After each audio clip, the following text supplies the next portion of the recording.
اعوذ باللہ من الشیطان الرجیم بسم اللہ الرحمن الرحیم اللہم صلی علی سیدنا و مولانا محمد وعلی آل سیدنا و مولانا محمد وبارک وسلم اللہم ربی زدنی علما ربی زدنی علما ربی زدنی عملا۔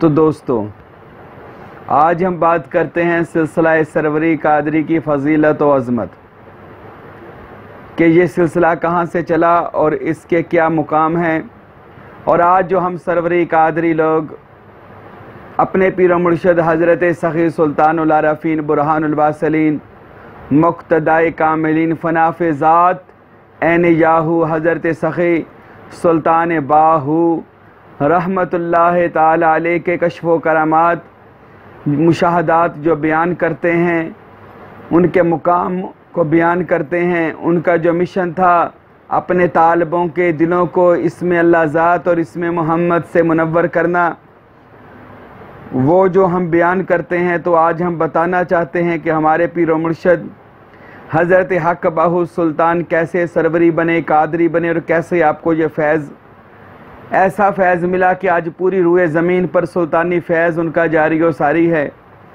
سلطانی میں نہیں ہے، بادشاہی۔ ہم سروری قادری مریدوں کو تو الحمدللہ کروڑ بار شکر ادا کرنا چاہیے کہ اللہ رب العالمین نے ہمیں اتنے بڑے سلسلے سے منسلک فرمایا، اور جناب غوث اعظم حضرت شیخ عبدالقادر گیلانی رحمت اللہ تعالی علیہ کے در کا فقیر بنایا، غلام بنایا، منگتا بنایا۔ تو آئیے آج ہم آپ کو بتانا چاہتے ہیں سروری قادری سلسلہ کی فضیلت، عظمت، برکت۔ اور پھر کچھ لوگ مجھ سے سوال کرتے ہیں کہ آپ کے پیر و مرشد اور آپ کون سا سلسلہ ہے آپ کا؟ یہ جب بھی کوئی حضرت ہے، یہ ہماری ہر تقریر پر، یہ ہمارے سامنے حضرت سلطان باہو کی کتاب اور تفسیر مبارک، اور یہ عرفان فقیر نور محمد سرکار جو کلاچی شریف والے مرشد نوری دربار والے، ان کی یہ شبیہ اور کتاب پڑھی ہے، جو واضح آپ کو اس بات کا اشارہ ہے کہ ہم حق باہو سلطان کے حلقہ ارادت میں سروری قادری آپ کے غلام ہیں، آپ کے فقیر ہیں، آپ کے در کے منگتے ہیں۔ اور کروڑ بار اللہ کا شکر ہے کہ اللہ نے ہمیں اس پاک سلسلے سے منسلک فرمایا، نسبت عطا فرمائی، اور یہ اس نسبت کا اتنا بڑا درجہ ہے کہ اگر ایک کالا پتھر خانہ کعبے کے ساتھ لگ جائے تو چومنے کے قابل ہو جاتا ہے۔ اگر پتھر پر جناب ابراہیم کے قدم لگ جائیں تو مقام ابراہیم بن کر بیت الحرام میں لگ جاتا ہے۔ اگر اللہ کی نیک بی بی حضرت حاجرہ کسی پہاڑ پر دوڑتی ہے، دو پہاڑوں کے درمیان صفا اور مروہ، تو اللہ کو اس ولیہ کی عادت اتنی اچھی لگتی ہے، دوڑنا اتنا اچھا لگتا ہے، اللہ اپنی اس ولیہ کی عادت مبارک کو حج کا حصہ بنا دیتا ہے۔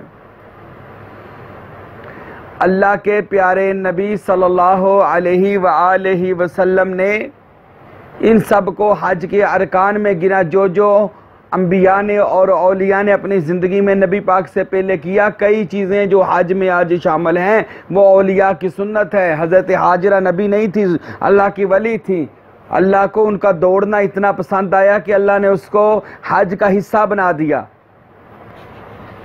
میرے دوستو، اللہ کے پیاروں سے جس چیز کی نسبت ہو جائے اس چیز کی عظمت اور فضیلت اللہ رب العزت عطا اس کو کر دیتا ہے اور اس کی فضیلت کو بڑھا دیتا ہے۔ آج بازار سے ایک ورقہ لیتے ہیں، کاغذ لیتے ہیں، اس پر قرآن مجید یہ چھاپ دیتے ہیں، جلد لیتے ہیں، میرے دوستو وہ کاغذ متبرک ہو جاتا ہے، اس کاغذ کی قیمت بڑھ جاتی ہے، وہ گتے کی قیمت بڑھ جاتی۔ قیمت کیا کہ ریٹ والی قیمت نہیں، اللہ کی بارگاہ میں قیمت بڑھ جاتی ہے۔ کیوں؟ اس حرف، اس کاغذ کا، اس گتے کا تعلق اللہ کے کلام الہی سے ہو گیا۔ خانہ کعبہ کے اوپر غلاف ڈالا جاتا ہے، اس کی عظمت و فضیلت بڑھ جاتی ہے۔ اور بعض لوگ مجھے یہ کہتے ہیں جی آپ پیر صاحب کی مثال خانہ کعبے سے کیوں دیتے ہیں؟ عرفان حصہ دوم میں میرے دادا مرشد نے حدیث نقل کی، حضرت فقیر نور محمد سروری قادری نے، داتا صاحب نے، دیگر اولیاء نے، فقراء نے، علماء نے بھی اس کو حق اور سچ کہا، یہ حدیث نقل کی کہ میرے آقا علیہ السلام نے حضرت بلال کو خانہ کعبہ کی چھت پر چڑھایا، اور یہ بات صرف لوگوں کو سمجھانی تھی کہ المؤمن افضل الکعبہ، مومن کعبے سے بہتر ہے۔ وہ مومن جو آج تو مومن نظر ہی نہیں نہ آتے، جو آپ مومن کہہ رہے ہیں، مومن وہ ہے جس کی زبان سے آج سے دوسرا مومن محفوظ ہے۔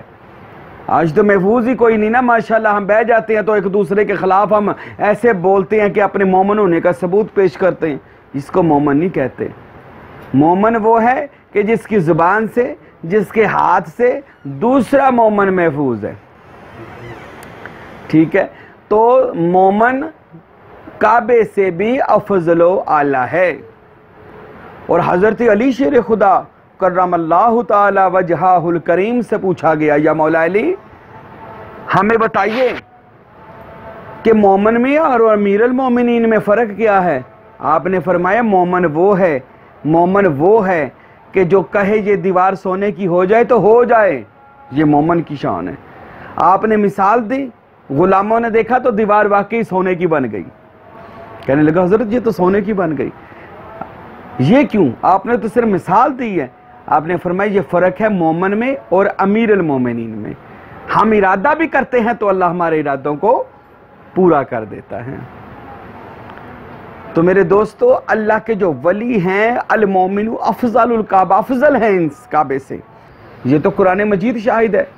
قرآن مجید یہ بات اس لیے سناتا ہے کہ یہ لوگوں کو یہ اس بات کی اللہ کہتا ہے سمجھ آ جائے، یہ جو یوسف کے کرتے سے شفا حاصل کرنا، کہ اللہ سمجھانا یہ چاہتا ہے۔ آج لوگ کہہ دیتے جی وہ نبی کا واقعہ ہے، آپ اس کو ولیوں پر کیوں لاتے ہیں؟ اللہ سمجھانا کیا چاہتا ہے ہمیں؟ اللہ ہمیں بتانا یہ چاہتے ہیں کہ میرے پیاروں کے جسم سے مس شدہ چیز بھی لوگوں کے لیے شفا بن جاتی ہے۔ ہمارے پیارے نبی کریم صاحب دو جہاں صلی اللہ علیہ وسلم کا کرتا مبارک، ام المومنین حضرت ام سلمہ سلام اللہ فرماتی ہیں کہ اکثر لوگ میرے پاس جن کو بخار نہیں جاتا تھا، جب وہ بیمار ہوتے تھے، میں حضور پاک کا کرتا پانی میں ڈبو کر ان کو بطور تبرک پلا دیتی تھی، وہ ٹھیک ہو جاتے تھے۔ حضرت سیدنا خالد بن ولید رضی اللہ عنہ فرماتے ہیں میں نے جتنی جنگیں لڑی ہیں، وہ ایک زلف حضور کے زلف مبارک کا بال ہے جو آپ کے امامہ شریف میں ٹوپی مبارک تاج مبارک میں تھا۔ ایک بار بڑا مشہور واقعہ ہے کہ آپ جنگ لڑ رہے تھے اور جنگ لڑتے ہوئے آپ کا وہ امامہ گر گیا، آپ نے جنگ چھوڑ کر امامہ کو ڈھونڈنا شروع کر دیا، امامہ تلاش کیا، سر پہ رکھا، پھر جنگ لڑی، اللہ نے فتح عطا فرما دی۔ لوگوں نے پوچھا حضرت اتنی خوفناک جنگ، کسی وقت بھی شہید ہو سکتے تھے، تو آپ نے اس امامے کو اٹھانے کے لیے آپ نے کیوں اتنی جد و جہد کی؟ آپ فرمانے لگے امامے کی بات نہیں ہے، اس تاج کے اندر، اس پگڑی کے اندر، امامہ کے اندر میرے محبوب کی زلف کا ایک بال ہے جس کے صدقے سے اللہ مجھے فتح عطا فرماتا ہے۔ ہر میدان میں مجھے حضور کی زلف کے صدقے اللہ نے فتح عطا فرمائی۔ تو پتہ یہ چلتا ہے اللہ کے جو پیارے بندے ہیں ان سے جو مس شدہ، ان سے ملی نسبت والی چیزوں کو اللہ قرآن میں صفا مروہ بنا دیتا ہے، مقام ابراہیم بنا دیتا ہے، کبھی حجر اسود بنا دیتا ہے۔ اللہ اس مقاموں کی قسم کھاتا ہے، جس شہر میں ہمارے نبی آئے اللہ اس شہر کی قسم کھاتا ہے، اس شہر کو متبرک کر دیتا ہے۔ جہاں پر اللہ کے پیارے آئے اللہ اس علاقے کو متبرک کر دیتا ہے۔ یہ تو قرآن و حدیث گواہ ہیں، تاریخیں گواہ ہیں، یہ تو میں آپ کو قرآن و حدیث سنا رہا ہوں کہ ان سے مس شدہ چیزیں بھی عظمت اور برکت والی ہو جاتی ہیں اللہ کے صالحین بندوں کی، ان کے جو تبرکات ہیں وہ لوگوں کے لیے شفا بن جاتے ہیں۔ کیوں؟ اس وجہ کیا ہے؟ حقیقت یہ ہے کہ وہ لوگ اللہ کی ذات میں، اللہ کے نور میں فنا ہیں، اللہ کی ذات میں گم ہیں۔ اور یہ تو بخاری کی حدیث ہے کہ جو اللہ جس کو اپنا قرب عطا فرما دیتا ہے، اللہ اس کے ہاتھ بن جاتا ہے، اللہ اس کے کان بن جاتا ہے، اللہ اس کی زبان بن جاتا ہے، اللہ اس کے پاؤں بن جاتا ہے۔ ہم نے کبھی اس حدیث پر غور نہیں کیا اور کبھی کسی کو میں نے اس حدیث پر صحیح معنوں میں تقریر کرتے ہوئے نہیں دیکھا۔ پتہ وہ کیا کہہ دیتے ہیں؟ یار یہ حدیث تو ٹھیک ہے پر اس میں نا توحید میں تھوڑی سی گڑبڑ ہو جائے گی۔ کیوں؟ اتنی کچی تیری توحید ہے، کیوں گڑبڑ ہو جائے گی؟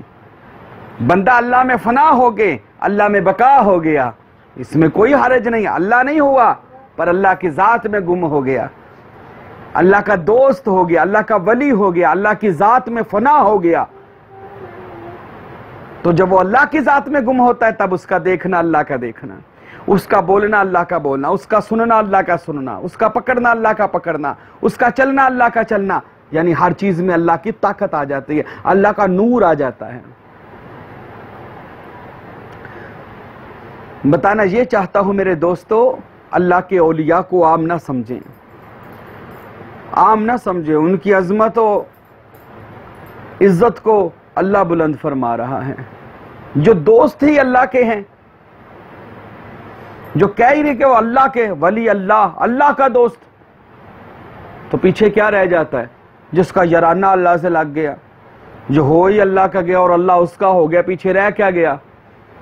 جب اللہ ہی ہو گیا، پورے کا پورا اللہ ہی اس کا ہو گیا، تو پھر جو اللہ کے جو چھوٹی چھوٹی چیزیں ہیں جس کو یہ بڑی ایشو بنا کر ہم بیان کرتے ہیں، جی علم غیب، مشکل کشائی، کسی کو کچھ نہیں پتا، ارے یہ تو اللہ کے سامنے یہ چھوٹی چھوٹی چیزیں ہیں، اللہ کی بادشاہی میں یہ تو چھوٹی چھوٹی خیرات ہے جو اللہ اپنے ولیوں کو، اللہ اپنے دوستوں کو دے دیتا ہے۔ یہ علم غیب اللہ تحفے میں دے دے، مشکل کشائی، حاضر و ناظر، یہ تو اللہ فری میں دے دیتا ہے۔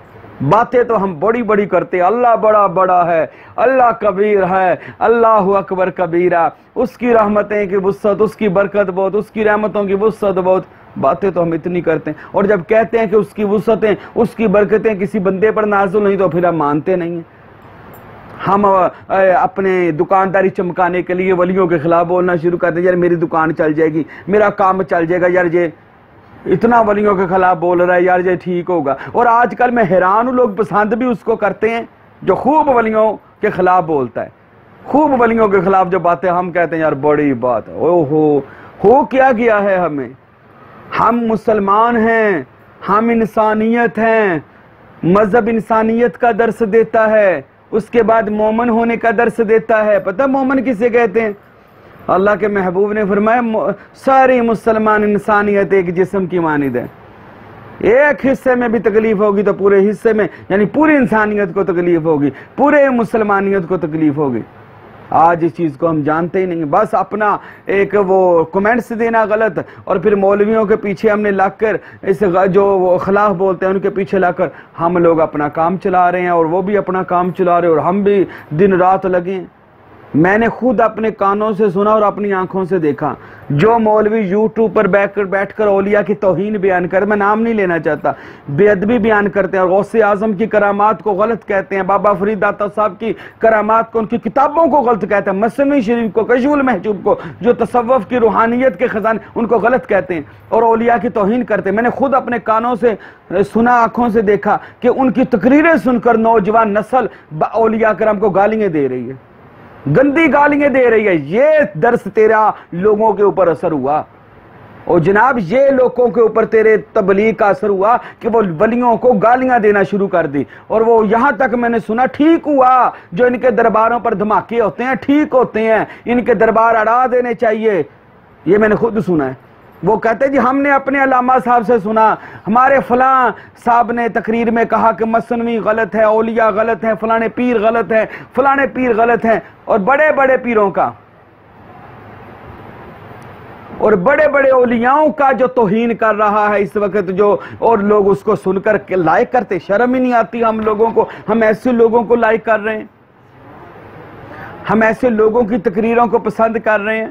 یار ہم حیران ہوں میں ان لوگوں پر، اور میں نے حیران ہو گیا جب میں نے وہ دیکھا، وہ جو اس کے فین تھے مولوی کے، وہ جو تقریریں سنتے ہیں ان مولویوں کی جو اولیاء کے خلاف بولتے ہیں، اولیاء کے خلاف باتیں کرتے ہیں، تو وہ جو لوگوں نے سنی، وہ اپنے جب دوستوں میں بیٹھتے ہیں تو ولیوں کے خلاف اتنی بکواس کرتے ہیں، اتنی کہ میں نے گالیاں تک نکالتے ہوئے سنا، اور یہ بھی سنا دھماکے ہو جانے چاہیے، ان کے دربار اڑ جانے چاہیے، مزارات کو بند کر دینا چاہیے، ان کے جو گدی نشین ان کو سولی پہ چڑھا دینا چاہیے۔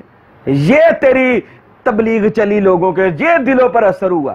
تو صرف یوٹیوب پر اپنے چینل کی کمائی کھانے کے لیے، اپنی دکان چمکانے کے لیے تو ولیوں کے خلاف تو بولتا ہے، اور لوگوں کو، نوجوان نسل کو گمراہ کرتا ہے۔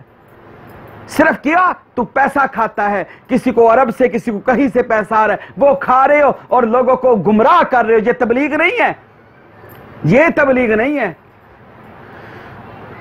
اس کو اسلام نہیں ہے، یہ اسلام نہیں ہے۔ اسلام نام اسلام، سلامتی والا دین، اور باتیں دیکھ لو ہماری، ہم کیسے اولیاء اللہ کا پیغام یہ لوگوں کو دے رہے ہیں۔ ان کے نیگیٹو پہلو بیان کر، اور اس کے کوئی پوزیٹو پہلو بھی تھے، جیسے تیری زندگی میں منفی مثبت نا، ان کی بھی زندگی میں تھے، تو ان کے صرف منفی بیان کرتا ہے اور اپنے صرف مثبت بیان کرتا ہے۔ عجیب انسان ہو ہم لوگ، اپنے صرف اچھے پہلو لوگوں کے سامنے رکھتے ہیں اور ان کے صرف برے پہلو لوگوں کے سامنے رکھتے ہیں۔ نہ دوستو، خدا را ہمیں اولیاء کی عزت کرنی ہے، اولیاء کی شان بیان کرنی ہے۔ کیوں؟ وجہ جو واقعی اولیاء اللہ ہیں، قرآن و حدیث ان کی شان و عظمت بیان کر رہا ہے۔ کہاں جائیں گے ہم اس حدیث کو لے کر؟ ہمارے نبی نے فرمایا میری امت کے اولیاء کی مثال بنی اسرائیل کے انبیاء کی طرح ہے۔ کہاں جائے گی یہ حدیث؟ اس کو آپ اس کے ترجمے توڑتے مروڑتے ہو اور اوروں پر لگاتے ہو، یہ حدیث بالکل حدیث ہے، اولیاء کی مثال دی اللہ کے رسول نے۔ اور پھر فرمایا مجھے ہندوستان سے خوشبو آتی ہے۔ یہ کس کی خوشبو آتی ہے؟ اولیاء اللہ کی۔ سب اولیاء اللہ نے کہا یہ خوشبو اللہ کے ولیوں کی ہے، تو نبی پاک کو خوشبو آ رہی اللہ کے ولیوں سے، اور ہم توہین کر رہے ہیں اور لوگوں سے سن رہے ہیں۔ نہ میرے دوستو، اللہ کے ولیوں کی عزت کریں۔ نبی پاک کی مجھے بڑی پیاری ایک بات لگتی ہے، حضور پاک صلی اللہ علیہ وسلم نے فرمایا عزت وہ دیتا ہے جس کے پاس عزت ہو، عزت وہ دیتا ہے جس کے پاس عزت ہو، جس کے پاس عزت نہیں وہ عزت کہاں سے دے گا؟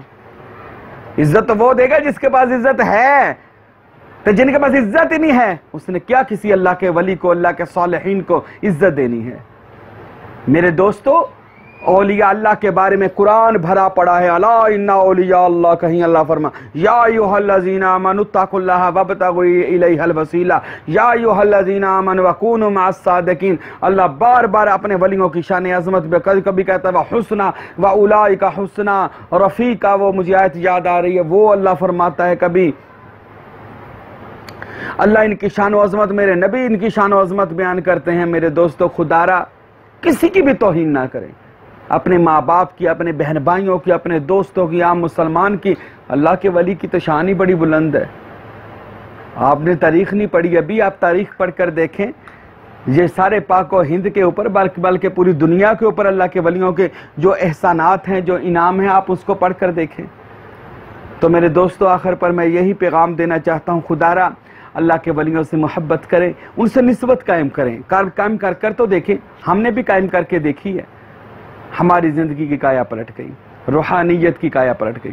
اللہ نے روحانیت، دل زندہ بیدار، لطائف بیدار، اللہ نے علم عطا فرمایا، عمل عطا فرمایا، اللہ نے نیک بندوں میں شامل فرمایا۔ میرے تو کیا یہ نسبت ہے ہمارے پیر و مرشد کلاچی شریف حضرت فقیر عبدالحمید کامل سروری قادری رحمت اللہ علیہ کی۔ تو میں آپ سب سے بھی یہی کہتا ہوں میرے دوستو، آپ بھی اپنی زندگی کی اصلاح کریں، کسی کے خلاف بات نہ سنیں نہ سنائیں، ان علماء کو سنیں جو اولیاء کی شان و عظمت کے ڈنکے بجاتے ہیں، ان پیران عظام کو سنیں جو اولیاء اور انبیاء کی شان بیان کرتے ہیں۔ اللہ مجھے اور آپ کو عمل کرنے کی توفیق عطا فرمائے۔ وما علینا الا البلاغ المبین۔